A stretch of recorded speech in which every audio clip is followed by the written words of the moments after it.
இங்க பாரு, நீ ஒப்பாரி வச்ச சத்தத்துல எனக்கு தலைவலியே வந்துருச்சு. போய் எனக்கு ஒரு ஸ்ட்ராங்கா காபி போட்டு கொண்டா போ. அடி பாவி, என் புருஷனை கொண்டுட்டு காஃபியா கேக்குறேன்? போடி. ஏய், என்னடி சொல்லிக்கிட்டே இருக்க? கம்முன்னு இருக்க? தலை வலிக்குதுன்னு சொல்றேன்ல, கேக்கல? போய் காபி போட்டு கொண்டா போ.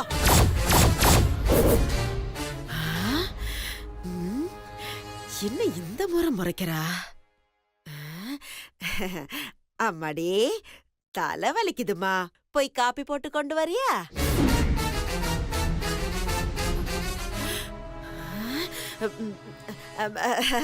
சரிம்மா, நீயே டயர்டா இருக்க, நானே காபி போட்டு குடிச்சுக்கிறேன்.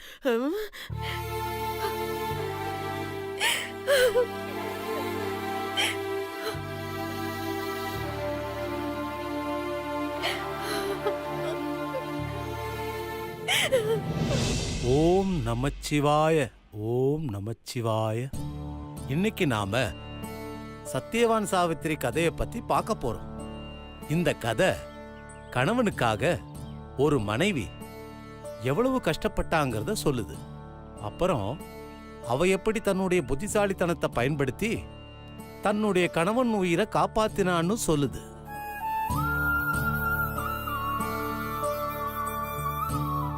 சாவித்திரி ஒரு இளவரசி. ஒரு நாள் அவ காட்டுக்கு வேட்டையாட போறா.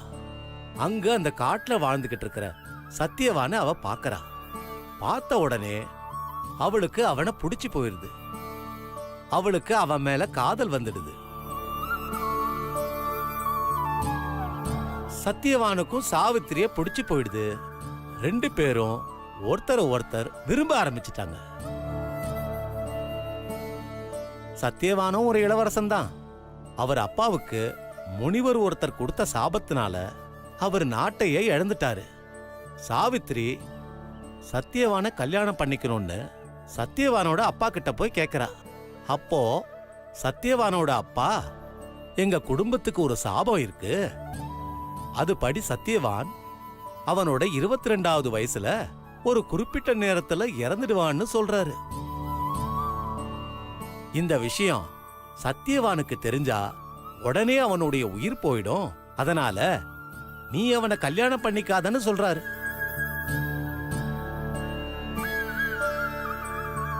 அதுக்கு அந்த சாவித்திரி, ஒரு நாள் வாழ்ந்தாலும் நான் அவரு கூட தான் வாழ்வேன்னு, சத்தியவான் சாக போறான்னு தெரிஞ்சும் கூட அவனை கல்யாணம் பண்ணிக்கிட்டு தன்னோட சொத்து, சுகமான வாழ்க்கை இதை எல்லாத்தையும் விட்டுட்டு சத்தியவான் கூட காட்டுக்கு வந்துடுறா.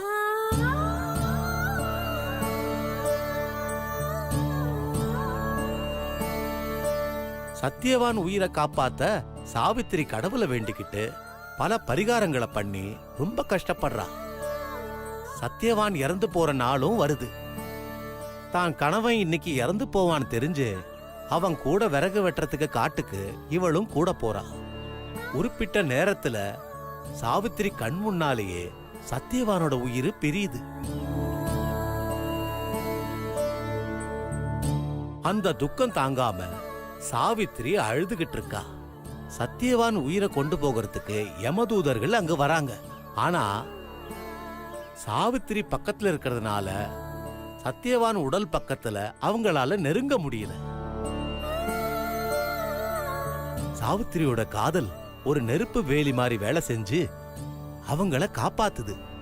உடனே யமதூதர்கள் யமன் கிட்ட இந்த விஷயத்த சொல்றாங்க. சத்தியவானோட உயிர் எடுக்கிறதுக்கு யமன் நேரடியா வராரு. அவராலையும் சாவித்திரியோட நெருப்பு வளையத்தை தாண்ட முடியல. உடனே யமன் என்ன பண்றாருன்னா, சாவித்திரியை போய் வணங்கி, உடலை விட்டு பிரிஞ்சு போன உயிரை நாங்க கொண்டு போகணுங்கிறது விதி, நீங்க கொஞ்சம் உங்க கணவனை விட்டு தனியா வாங்கன்னு சொல்றாரு. உடனே சாவித்திரியும் தன்னுடைய கணவனுடைய உடலை விட்டு தனியா வராங்க. அப்போ யமன் சத்தியவான் உயிரை எடுத்துட்டு போயிடுறாரு.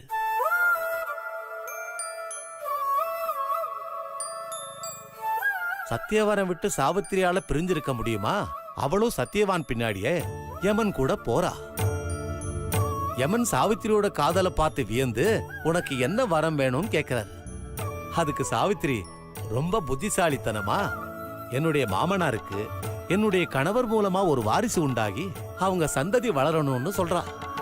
அத கேட்ட யமன் சத்தியவானோட உயிரை திருப்பி கொடுத்து அவங்கள ஆசீர்வாதம் பண்ணி அனுப்புறாரு.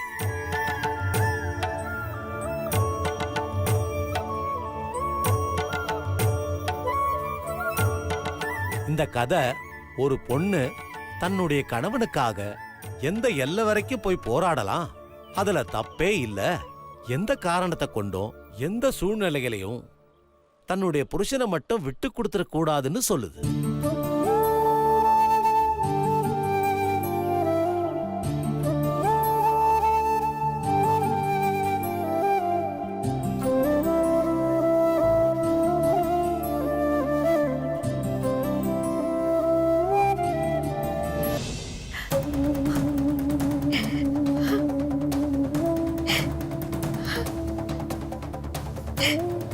அடிப்பாவீங்களா?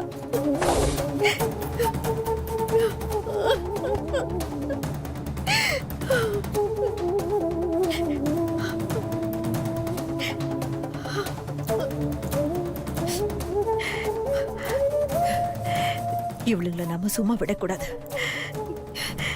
என்ன பண்ணலாம்?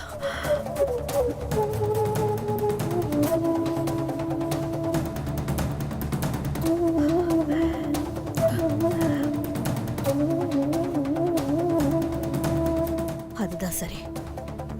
சக்திக்கு ஃபோன் பண்ணி சொல்லிடலாம். அவதானே இந்த போட்டோவை கேட்டா.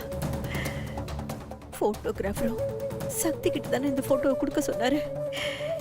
இந்த போட்டோவை சக்தி கிட்ட கொடுத்தா கண்டிப்பா அவளுங்களுக்கு ஒரு நல்ல பாடம் கத்து கொடுப்பா.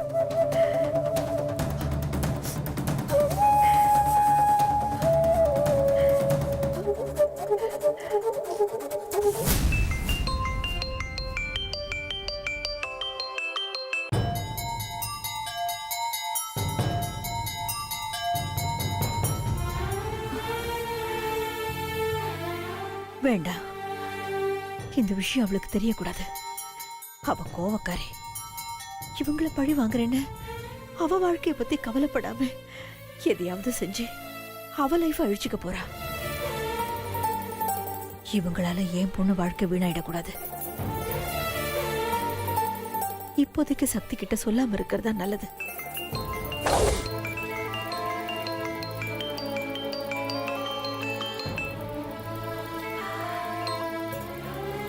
என்னம்மா சொல்லுமா.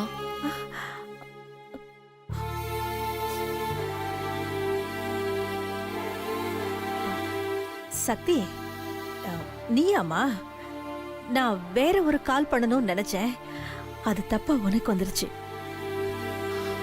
சாரி, நீ பிஸியா இருக்கிற நேரத்துல டிஸ்டர்ப் பண்ணிட்டேன். பிஸியாலாம் ஒண்ணும் இல்லம்மா. சரிம்மா, நான் போனை வச்சிடுறேன். சரி சக்தி.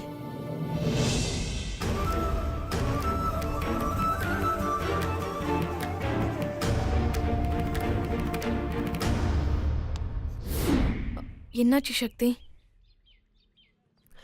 மாமா டிவோர்ஸ் கொடுத்துட்டாரு. அடுத்த மாசம் கோர்ட்ல லீகலா அனௌன்ஸ் பண்ணிருவாங்க. அண்ணன் ஏன் இப்படி லூசு மாதிரி நடந்துக்குதுன்னு தெரியல.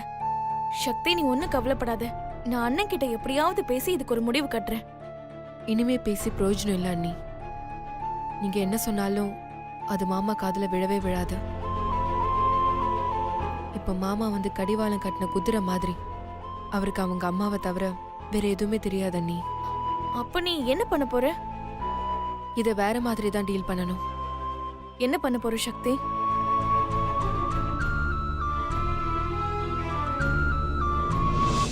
இந்த கதை ஒரு பொண்ணு தன்னுடைய கணவனுக்காக எந்த எல்லை வரைக்கும் போய் போராடலாம், அதுல தப்பே இல்ல, எந்த காரணத்தை கொண்டும் எந்த சூழ்நிலைகளையும் தன்னுடைய புருஷனை மட்டும் விட்டு கொடுத்துட கூடாதுன்னு சொல்லுது.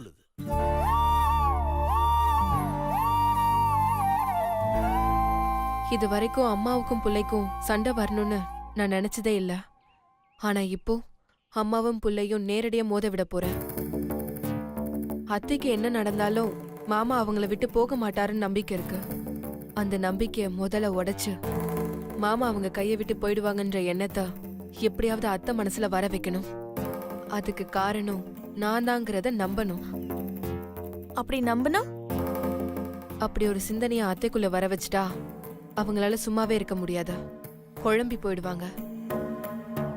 அந்த குழப்பத்துல மாமா அத்தையை விட்டு பிரிஞ்சு போறதுக்கு நான் தான் காரணங்கிறதுனால எப்படியாவது என்னை கொல்லணும்னு நினைச்சு ஏதாவது ஒரு முயற்சி பண்ணுவாங்க. அப்படி அவங்க முயற்சி பண்ணும்போது அவங்கள கையும் களவுமா பிடிச்சு மாமா கிட்ட மாட்டி விட்டா மட்டும்தான் மாமா இதை நம்புவாரு. என்ன சக்தி, இதுக்காக உன் உயிரையே பணையம் வைக்கணுமா? இவ்ளோ ரிஸ்க் தேவையா? அத்தை ஜெயிச்சு நான் மாமா விட்டு பிரிஞ்சு போறதே என் உயிர் போற மாதிரி தான். என் வாழ்க்கையை காப்பாத்த எந்த ரிஸ்க் வேணாலும் எடுக்கலான்னு நான் முடிவு பண்ணிட்டேன். இது என்னோட கடைசி முயற்சி. நான் இதுல ஜெயிச்சே ஆகணும். பார்க்கலாம் நானா என் அத்தையான்னு.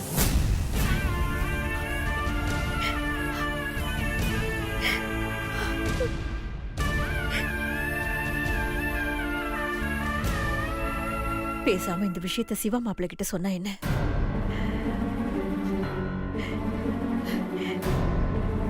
கரெக்ட். சிவா மாப்பிள்ளை கிட்ட சொன்னாதான் இதுக்கு ஒரு சரியான முடிவு கிடைக்கும்.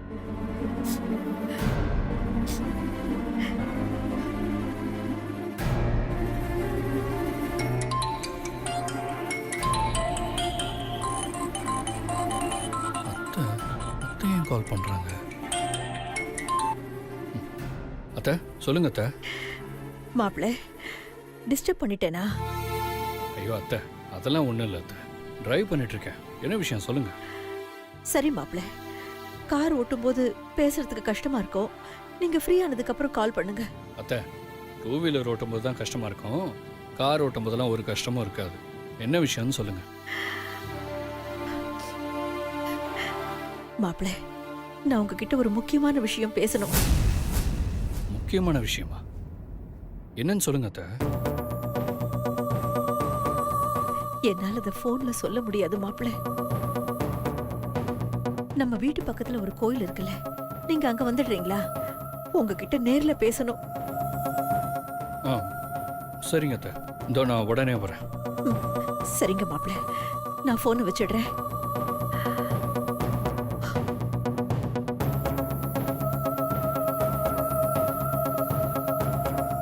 என்ன அத்தை திடீர்னு கோயிலுக்கு வர சொல்றாங்க?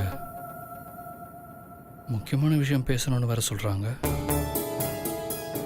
ஒருவேளை சக்தி டிவோர்ஸ் விஷயத்தை பத்தி சொல்லியிருப்பாளோ? இல்லையே, சக்தி அப்படிலாம் பண்ணியிருக்க மாட்டா. அப்படி என்ன முக்கியமான விஷயம்? சரி, என்னதான் சொல்றாங்கன்னு போய் பார்ப்போம்.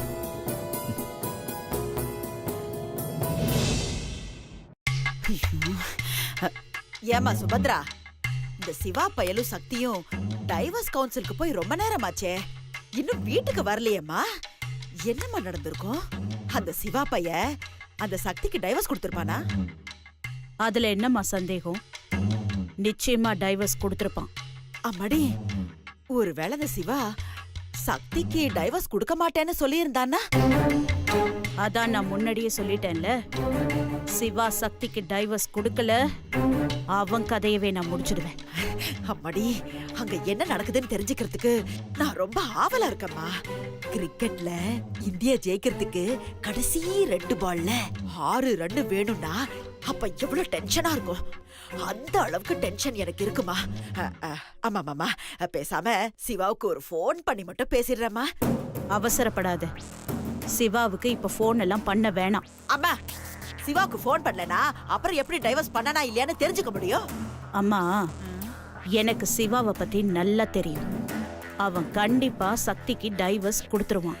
நீ சொல்ற, ஆனா அங்க என்ன நடக்குதுன்னு தெரியலையேம்மா. அவங்க வர வரைக்கும் நாம 2 பேரும் இப்படியே டென்ஷன்லயே இருக்க முடியுமா? அம்மா, சில விஷயங்களை தெரிஞ்சுக்கிறதுக்கு இப்படிதான் ஆசையா இருக்கும். ஆனா அவசரப்படாம கொஞ்சம் பொறுமையா தான் நாம இருக்கணும். என்ன சுபத்ரா நீ, அணைய தாண்டி வெள்ளம் வரும்போது மடைய போட்டு தடுத்த மாதிரி பொறுமையா இருன்னு என் ஆசைக்கு முட்டுக்கட்ட போடுறியம்மா. நீ இப்படி ஆசையும் அவசரமும் படுறதுனாலதான் எந்த முடிவையுமே சரியா எடுக்க முடியறதில்ல. என்ன நடந்தாலும் சரி, கொஞ்சம் பொறுமையா இரு. அப்பதான் அடுத்து என்ன பண்ண முடியும்னு முடிவு பண்ணலாம். இல்லனா ஆசைப்பட்டது கிடைக்கலன்னு கவலை தான் பெருசா இருக்கும். அம்மா, நீ தப்பா சொல்ற. ஆசைப்படணும், அதுவும் பேராசைப்படணும். அப்பதான் அதுக்காக போராட முடியும். நாம நினைச்சத அடைய முடியும். இல்ல இருக்கறதே போதும்னு நினைச்சோம் சோம்பேறியாதான் வாழ முடியும். நீ சொல்றதெல்லாம் சரிதாம்மா. ஆனா அது எல்லா விஷயத்துக்கும் பொருந்தாது. நாம ஆசைப்பட்டா மட்டும் பத்தாது, அதை எப்படி செய்யறதுன்னு பிளான் பண்ணணும். எல்லாம் சரிம்மா, ஒரு ஃபோன் பண்றதால என்னமா தப்பாவ போகுது? அம்மா, சக்தி இந்த வீட்டை விட்டு போறது உறுதியாயிடுச்சு. இப்பதான் சிவாவும் சக்திய லவ் பண்ண ஆரம்பிச்சிருக்கான். இந்த நேரத்துல டைவர்ஸ்ங்கிறத அவனாலேயே ஏத்துக்க முடியாத ஒண்ணு. எரியிற நெருப்புல எண்ணெய் ஊத்துன மாதிரி இப்போ நாம அவசரப்பட்டு அவனுக்கு ஃபோன் பண்ணா சிவாவுக்கு நம்ம மேல ஒரு கடுப்பு வருமே தவிர அவன் நம்ம கட்டுக்குள்ள இருக்க மாட்டான். அதனால இப்ப நாம ஒண்ணுமே தெரியாத மாதிரியும் நடக்கிற விஷயத்துக்கும் நமக்கும் சம்பந்தமே இல்லாத மாதிரியும் இருக்கணும். அப்பதான் சிவா நம்ம கைக்குள்ளேயே இருப்பான். அப்படி இருந்தாதான் நாம நினைச்ச காரியங்களை ஈஸியா நிறைவேற்றிக்க முடியும். அம்மாடி, உடம்பு பூரா மூளைன்னு கேள்விப்பட்டிருக்கேன். ஆனா தடவையா உன்கிட்ட தாம்மா பாக்குறேன். ஒரு சின்ன விஷயம் ஃபோன் பண்றதுங்கிறது அதுக்குள்ள இவ்ளோ அர்த்தம் இருக்கா? எந்த லெவலுக்கு நீ யோசிச்சிருக்க? வேற வேற வேற லெவல் மானே. இது மட்டும் இல்லம்மா, சிவா மட்டும் அந்த சக்திக்கு டைவர்ஸ் கொடுக்கட்டும். அதுக்கப்புறம் இந்த சுபத்ராவோட ஆட்டத்தை பாரு. ஆமா சுபத்ரா, அந்த சக்தியை நீ சும்மா விடக்கூடாது. அவளை மட்டும் இல்ல, அந்த குடும்பத்தையே சும்மா விடக்கூடாது. அதுகளால எவ்வளவு கஷ்டப்பட்டிருப்போம், எவ்வளவு அசிங்கப்பட்டிருப்போம், எவ்வளவு அவமானப்பட்டிருப்போம். இது எல்லாத்துக்கும் மறக்க முடியாத மாதிரி ஏதாவது ஒண்ணு செஞ்சே தீரணும்மா. அந்த சக்தி எனக்கு செஞ்சது கொஞ்சம் நஞ்சம் இல்ல. அவளை அப்படியே விட்டுட்டா இந்த சுபத்ராவுக்கு என்ன மதிப்பு? அவளை நான் அசிங்கப்படுத்துறதுல அவ தலை குனிஞ்சு ஏண்டா இவள பகச்சுக்கிட்டோன்னு வருத்தப்படணும். ஆமாம்மா, என்ன விட்டுடுங்க. உங்க கண்ணிலேயே படாம நான் எங்கேயாவது போயிடுறேன்னு என் காலை பிடிச்சு கெஞ்சணும். அப்பதான் என் மனசு ஆறும். அவ உன் கால்ல விழட்டுமா? ஆனா அவ அம்மா கோதாவரி இருக்காளே, அவ கால்ல என்ன விழ சொன்னால? அவ ஏன் கால்ல விழுந்து தெரியாதனமா உங்க குடும்பத்துக்குள்ள வந்துட்டோம், எங்களை விட்டுருங்க, என் பொண்ணுங்களை எல்லாம் கூட்டிக்கிட்டு எங்கேயாவது கண்காணாத இடத்துக்கு போயிடுறேன்னு கெஞ்சணும். அவ பொண்ணுங்க எல்லாத்தையும் கூட்டிக்கிட்டு இந்த வீட்டை விட்டு கூனி குறுகி அவ வெளிய போனம்மா. அத பார்த்து நான் ரசிக்கணும்மா.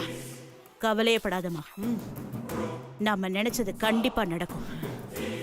அந்த குடும்பத்தையே நில கொலைஞ்சு போக வைக்கிறேன். இந்த சுபத்ரா யாருன்னு அவங்களுக்கு காட்டுறேன்.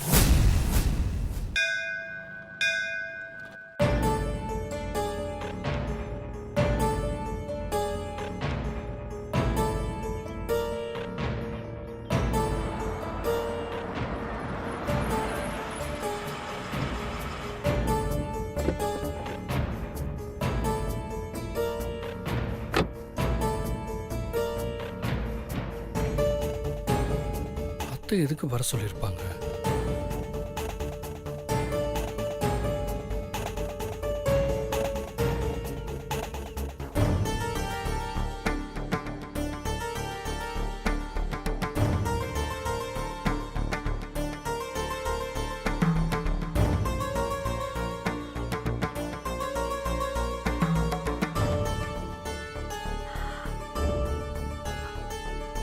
என்னத்த வர சொன்னீங்க? அது வந்த மாப்பிள்ள, நான் உங்ககிட்ட ஒரு விஷயம் சொல்லுவேன். அதை கேட்டு நீங்க அதிர்ச்சி அடையக்கூடாது. அதிர்ச்சி அடையறதா? என்ன விஷயத்த சொல்லுங்க. ஏ கோதாவரி, எப்படி இருக்க? என்ன கோதாவரி, என்ன மறந்துட்டியா? இல்ல சீதா, நீ திடீர்னு வந்து நின்னியா, அதான் என்ன பேசுறதுன்னு தெரியல. நல்லா சமாளிக்கிற. ஆமா, உன் வீட்டுக்காரரு? ஆமா சீதா, நாங்க ரொம்ப லேட்டா தான் விஷயத்த கேள்விப்பட்டோம். ஆமா, இந்த தம்பி யாரு? இவர்தான் சக்தியோட வீட்டுக்காரர், என்னோட 2வது மாப்பிள்ளை. பேரு சிவா. ஓ, பொண்ணுங்களுக்கு கல்யாணம் ஆயிடுச்சா? ஆமா, மாப்பிள்ளைங்க இதே ஊரா? 2 பேரும் இதே ஊருதான். 2 பேரும் அண்ணன் தம்பிங்க. அப்படியா? சொந்தமா இல்ல அசலா? ஒரு வகையில சொந்த மாதிரிதான். ஆ, சுபத்ரா இருக்காங்கல்ல, சுபத்ராவா? அதான் நாகலட்சுமி அத்தையோட பொண்ணு. அட ஆமா.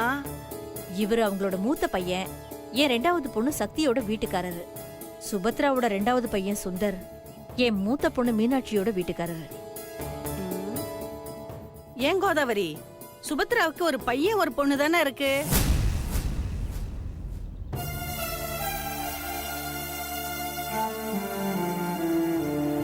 அவங்களுக்கு ஒரு பொண்ணு ஒரு பையன்தான். இவரு சுபத்ராவோட வளர்ப்பு பையன். தான் ஃப்ரெண்டு பையனை தானே தத்தெடுத்து வளர்க்குறாங்க. யாரு, சுபத்ராவா? அவ ஒரு பையனை தத்தெடுத்து வளர்க்கறாளா?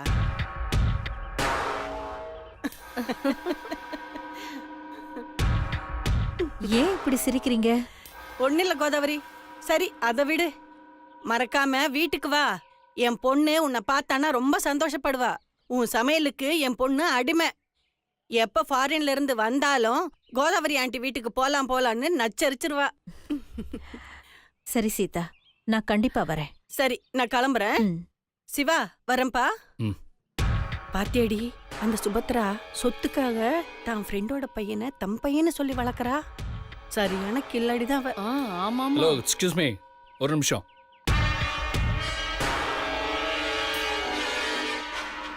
சுபத்ரா எங்க அம்மா தான். அவங்க என்ன பெக்கலன்னாலும் என் அம்மா அவங்க தான். இன்னொரு தடவை எங்க அம்மாவை பத்தி தப்பா பேசுனீங்க, மரியாதை கெட்டுரும். ஜாக்கிரதை.